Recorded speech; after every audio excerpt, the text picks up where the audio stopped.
These are 10 cards you should always draft in Duskmourn. Now, always is a bit of a strong word, so let's just say these are 10 commons and uncommons that are incredibly powerful and you should highly prioritize and probably take higher than you already are. First up is Gremlin Tamer. This 2-drop is absolutely everything blue-white wants to do. It comes down on turn 2, and when you play your other cards as part of your natural game plan, it builds you an army basically by itself with a bunch of gremlins coming into play. It can trigger multiple times per turn, which is absolutely fantastic, and the snowballing effect that it has on the game is stellar. Now, normally a blue-white card wouldn't be as high of a pick because it's inflexible. It only goes into one strategy, but in this case, this card is so good that you should still take it highly and then try to draft blue-white just because you have this card. Next is Spineseeker Centipede. This is everything green wants out of a 3-drop.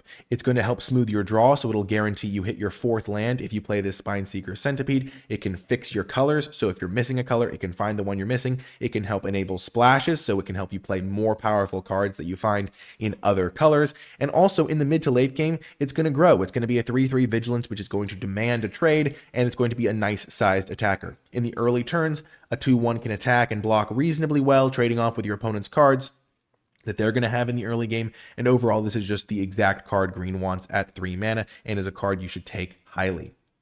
Next is Betrayer's Bargain. This is a premium removal spell in red. For 2 mana, you can deal 5 damage to a creature and exile it, and oftentimes the drawback of having to sacrifice a creature or an enchantment to enable the 2 mana mode isn't that big of a deal. There are lots of enchantments that come into play and generate value in this set, and then they're just sitting there waiting to be sacrificed. There are some creatures that are also happy to go to the graveyard. You can use this in response to your opponent's removal spells, and you can also sometimes just pay the 4 mana and still be happy with the effect. Instant speed is really good on this type of card, and you're often going to be getting a mana advantage, which is going to pull you ahead and help you win the game. This is a fantastic uncommon that you should be prioritizing.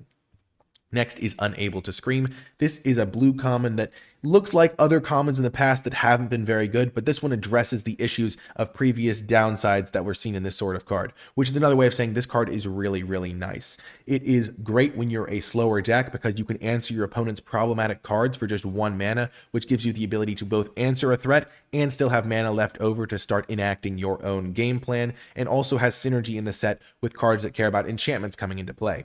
The fact that this makes the opposing creature lose all abilities is very significant here because sometimes your opponent's creature might have a passive ability, but this shuts it off. It also prevents that opposing creature from flipping over if it was a bigger creature, and so you're really getting a lot of upside from this card, and it's one that you should be prioritizing highly, especially in your slower decks that want to get to the late game, which oftentimes blue wants to do.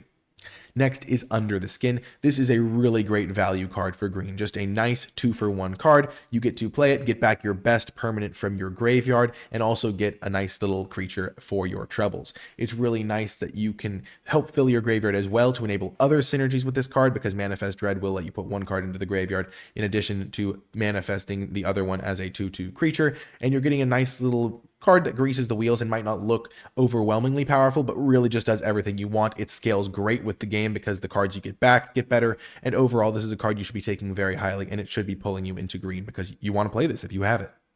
Next is Optimistic Scavenger, another really good white card, especially for that blue-white deck. You have lots of enchantments in blue-white. You play this card early, and then it just grows your team. Oftentimes, you'll want to put counters onto your other creatures because your opponent is going to be basically forced to deal with the Optimistic Scavenger anyway because it is such a problematic card. And so you can grow your other creatures, and your opponents are going to have to use their answers on this 1/1 creature, which is just exactly what you want to do. It is solid in other color combinations because there are enchantments running around in all of the colors, but it especially is great in blue-white, and it's definitely a card you should be taking highly and then trying to play a blue-white deck that fits this card in.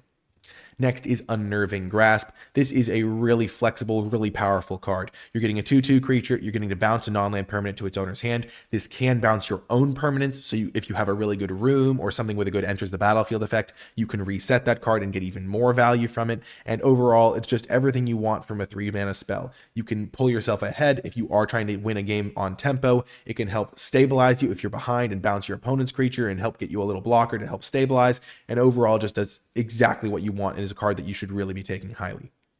Next is Scorching Dragonfire. This card is really hard to pass in a draft because 2 mana to deal 3 at instant speed and exile is just a fantastic effect. It's very straightforward, it's very reliable, and it does everything you want to do in a 2-mana removal spell. It's often going to trade up in mana and kill a 3-drop or sometimes even a 4-drop, which is absolutely stellar. The exile is especially relevant in this set because the set does have recursion and cards that care about the graveyard, and overall this card is just exactly what you're looking for in your removal spells, and it's a card that you should really be taking almost every time you see it. Next is Oblivious Bookworm, a card that gets around the fact that it's a gold card by being just so impressive. A 2-mana 2/3 is great, and its ability is absolutely stellar. It's going to pull you ahead on cards. If you are able to manifest Dread, you can put those cards into play and then just draw cards without having to discard. When you flip them face up, you get to draw cards without having to discard. And if you don't have any cards that let you manifest Dread, you still get to draw and discard to help find those cards to fuel your synergies. And if you're in the mid game where lands aren't relevant, then that's basically like drawing a card too. This is an absolutely stellar card that you should be prioritizing and viewing as a great signal if you do get past the card. Finally, we have Sheltered by Ghosts. This card looks like it might have some big drawbacks, and it certainly does. If your opponent does kill the creature it's on, they do get their card back, which is not great. But the fact that you can put this into an aggressive deck where you're getting huge advantage by putting this card into play, removing your opponent's blocker, enabling a huge lifelink swing, and then pulling ahead in life total in the race, means that oftentimes your opponent isn't going to be able to recover from this card. You can often end the game before they are able to deal with the Sheltered by Ghosts creature, and you just end up with such a huge advantage from this. It triggers your cards that care about enchantments coming into play, and is overall just a spectacular addition to your decks. You do usually want to put this into your aggressive strategies because that maximizes the chances of you being able to kill your opponent before they get their card back, but it's just going to be a solid card in any deck you draft, and is definitely one you should be prioritizing accordingly. If you did make it all the way to the end of this video, leave hashtag 10 wins in the comment section down below to let me know you made it all the way to the end, because these cards are winners and will help you win more games as well. I hope you enjoyed the video, and I'll talk to you next time.